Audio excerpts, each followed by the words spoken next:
नमस्कार, स्वागत है आप सबका एक बार फिर से। और आज जो वैकेंसी हम लोग देख रहे हैं, ये Bihar state power holding company limited से है। और ये सिर्फ कॉमर्स वालों का वैकेंसी को कवर कर रहे हैं। और यहाँ पे आप देखेंगे कि जूनियर अकाउंट्स क्लर्क की वैकेंसी निकली हुई है। तो पूरी डिटेल इसकी देख लेते हैं, क्या सीट है, क्या इसका जो है प्रोसेस है, क्या सिलेबस है और बाकी सारी चीज़ें। तो सबसे पहले हम देख सकते हैं कि ये जो हमारी कंपनी है north Bihar power distribution company limited south Bihar, और इस तरीके से हमारा Bihar state power transmission company limited, इन सभी की कंबाइंड करके हमारा जो है आपका Bihar state power company limited से होल्डिंग से अपना जो है आई है वैकेंसी। तो पोस्ट कौन सी है? जूनियर अकाउंट्स क्लर्क की है, यानी क्लरिकल काम रहेगा। टोटल कैटेगरी वाइज वैकेंसी कितनी है ये ध्यान देना है। तो देखिए, ये UR, EWS, SC, ST, EBC, BC, इस हिसाब से जो बिहार के हिसाब से रिजर्वेशन है वहाँ के हिसाब से जो है इनको कैटेगरी में डिवाइड किया गया है। और उसके अलावा अलग अलग कैटेगरी में भी क्या है, हमारा जनरल और वुमेन यानी महिलाओं के लिए भी अलग से आरक्षण लगा हुआ है। तो यूआर में देख लेते हैं तो हमारा 43 है, जिसमें से 23 हमारा क्या है, रिजर्व है फीमेल के लिए।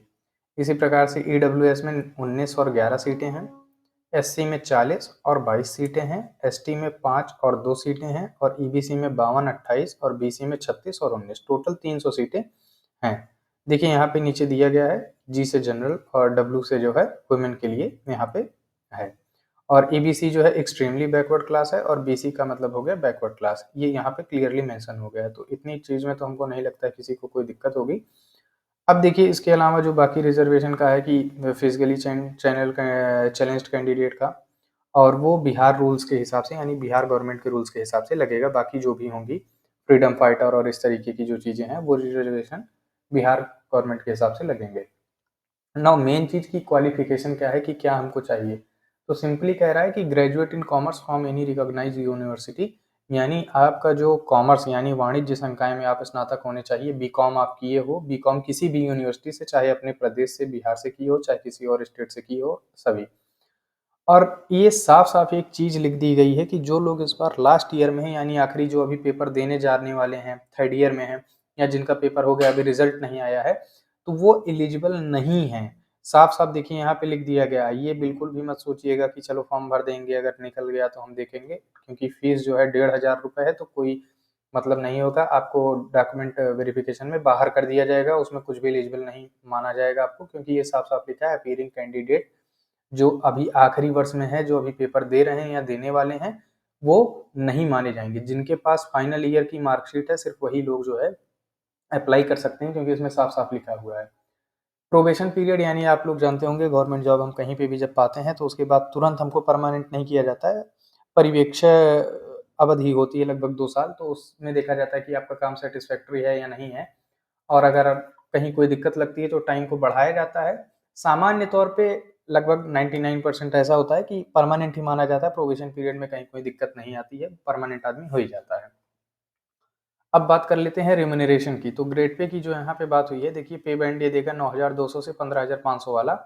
और लेवल 5 जो आपका पड़ेगा, किससे, 7th पे स्केल के हिसाब से जो आ रहा है, प्लस अदर अलाउंसेस जो होगा, तो लेवल 5 आप सीधे सर्च भी कर सकते हो।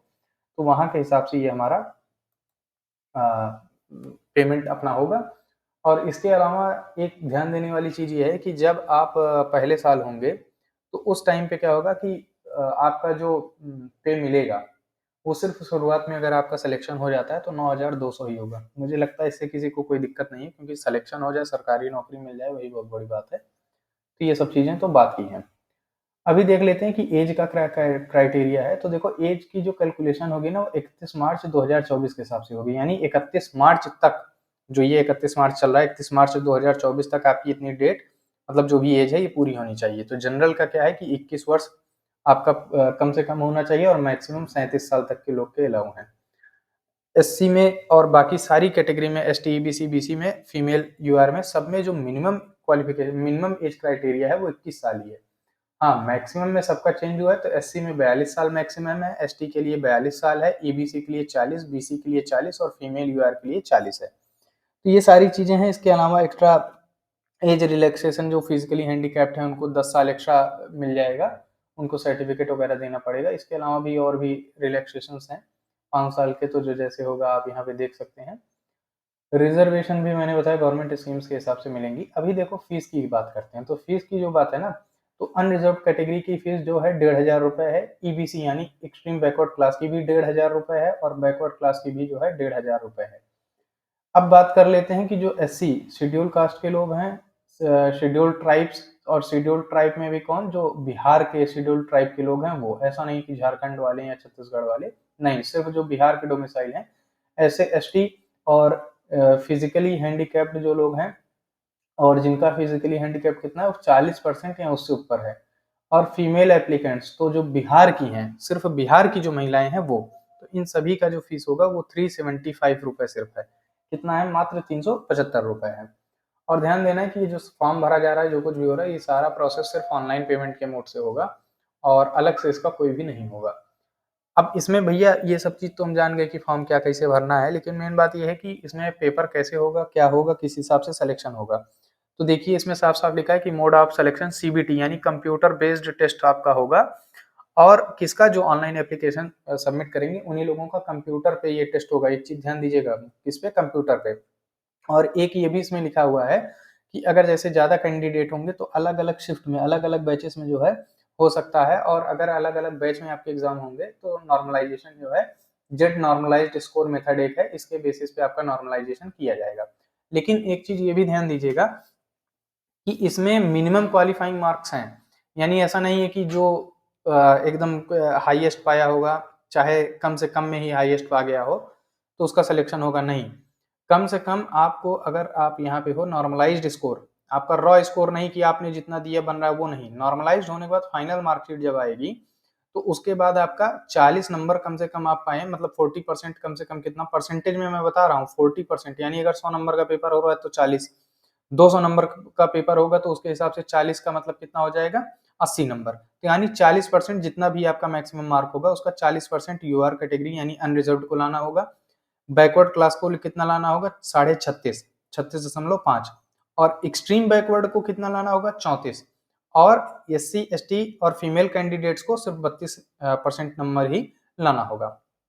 और इसके बाद जो है, जो भी जिसके हाईएस्ट मार्क होंगे इसी हिसाब से जो है आपका मेरिट बनेगी। लेकिन ध्यान देने की बात यह है कि कई बार क्या किया जाता है कि जो हमारा सिलेक्शन होता है, तो उसमें जब रिजल्ट आता है तो एक्स्ट्रा लोगों को भी बुलाया जाता है, वेरीफाई करके बाहर किया जाता है। यहाँ ऐसा कुछ भी नहीं है, यहाँ सीधे सीधे साफ साफ लिखा है, candidates will be shortlisted in the ratio of 1:1, यानी जितनी मेरिट है, हर सीट पे सिर्फ एक लड़के को बुलाया जाएगा, एक भी एक्स्ट्रा नहीं बुलाया जाएगा। तो ये चीज ध्यान देने की बात है कि ये 1:1 का जो है रेशियो यहाँ पे बनेगा।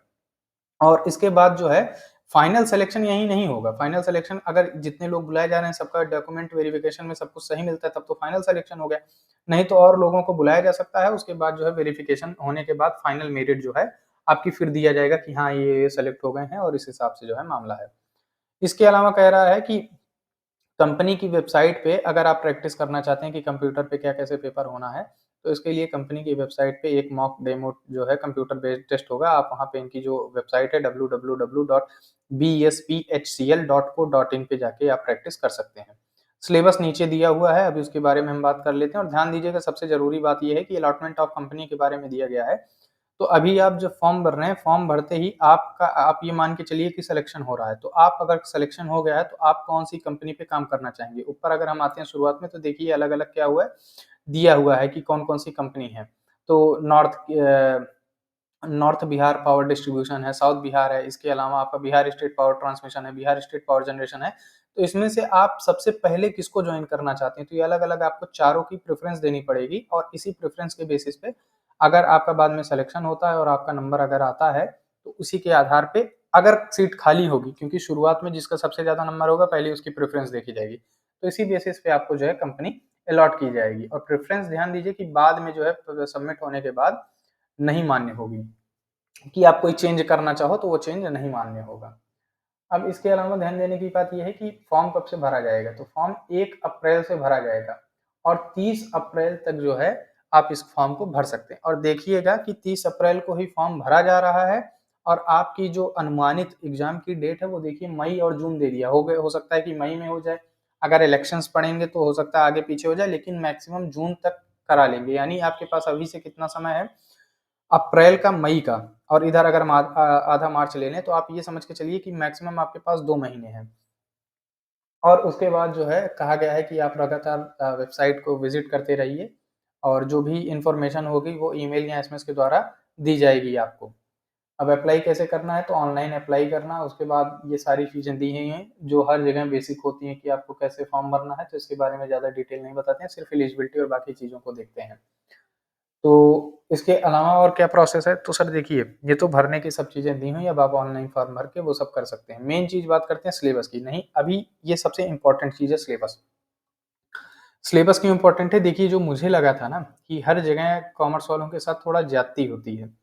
और ज़्यादती मैं क्यों कह रहा हूँ कि बाकी फ़ील्ड्स के कंपैरिज़न में आप देखो कि अगर कॉमर्स का कहीं वैकेंसी आता है, तो सिर्फ़ कॉमर्स के बारे में पूछा जाए, ये बहुत कम संभावना है। तो कई और सारी चीज़ों को मिला देते हैं, जिस वजह से अगर कोई ऐसा कैंडिडेट जिसका कॉमर्स कमज़ोर भी है, तो बाकी चीज़ों को पढ़ के वो ज़्यादा निकाल सकता है।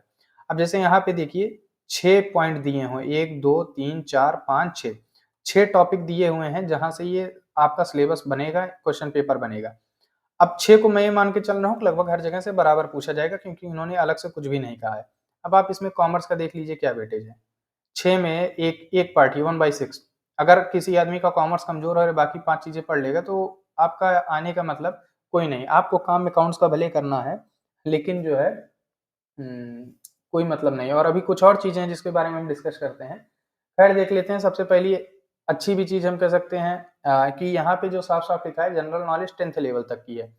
इसमें करंट अफेयर, नेशनल और international, Indian history, Indian geography, Indian constitution, Indian culture and heritage, Indian polity, science and technology. यानी बिहार स्पेशल नहीं पढ़ना है। आप अगर पीसीएस की तैयारी कर रहे हो, आप यूपीएससी की तैयारी कर रहे हो, नॉर्मल जीएस आपकी है, तो उसी से काम चल जाएगा। आपको अलग से जो है बिहार के स्पेशल में नहीं पढ़ना होगा।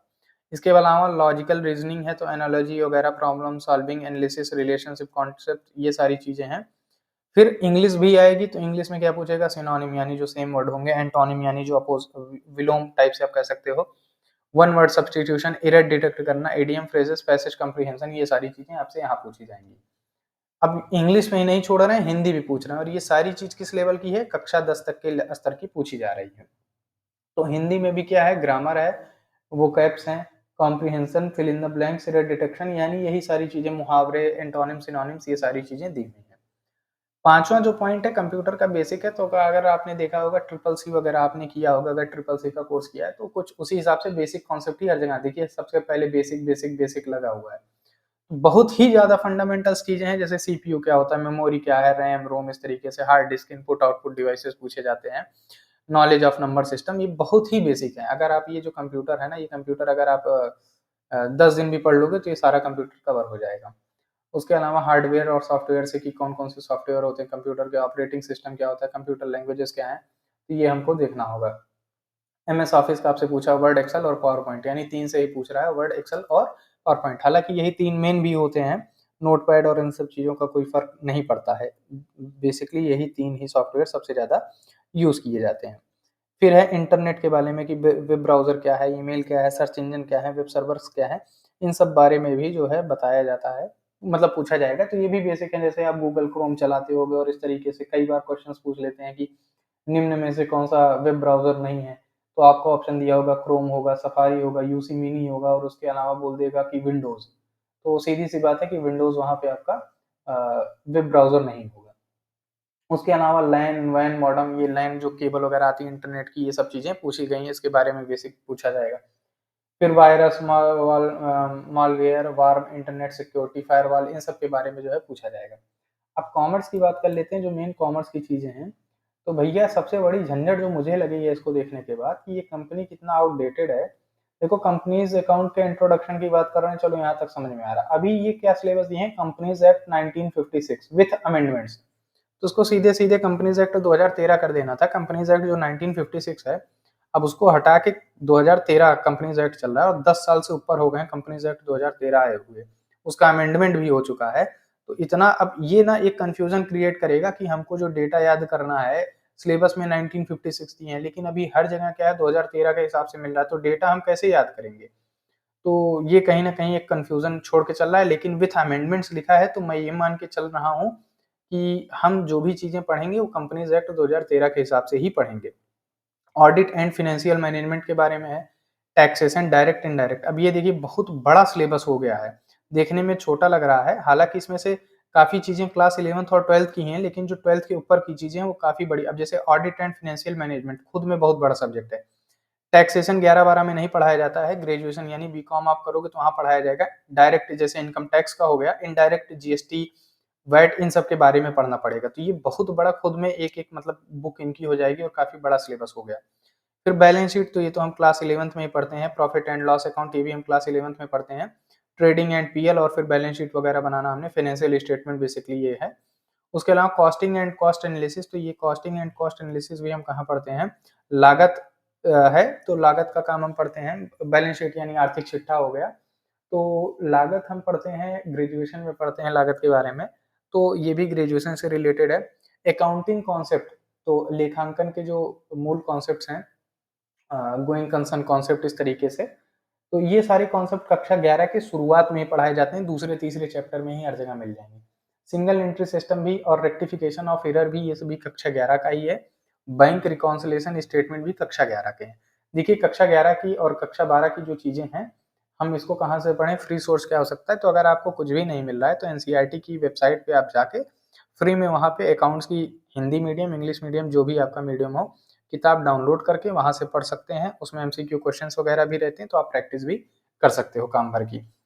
तो ये पूरा रहा, जिसके भैया कॉमर्स के साथ-साथ कॉमर्स और कंप्यूटर अच्छे हैं और साथ-साथ आपकी बाकी सारी चीज़ें भी ठीक-ठाक हैं, तो आप लोग अप्लाई कर सकते हो। हालाँकि वैकेंसी बहुत बड़ी नहीं है कि बहुत बड़ी वैकेंसी है, अगर सब कुछ मैं मान के चलता हूँ कि अब ये 6 सब्जेक्ट है और मैं ये सीधे-सीधे अगर कहूँ कि 100 नंबर का पेपर अगर बनेगा, कट ऑफ वगैरह क्या जाएगी, तो देखो यार कट ऑफ वट-ऑफ पे लोग बहुत पहले से डिस्कशन करते हैं और मैं इसके पक्ष में बहुत नहीं रहता हूँ, हालाँकि लोगों को एक अनुमान दे देता हूँ। तो मैं ये कह रहा हूँ कि ये जो अगर बेसिक पूछा जा रहा है, ये बेसिक चीज़ पूछी जा रही है, थोड़ा बहुत एडवांस लेवल की है। इंग्लिश, हिंदी ये सब लोग जितने लोग तैयारी कर रहे हैं, ये सबकी तैयार होती है, रीज़निंग सबकी तैयार होती है।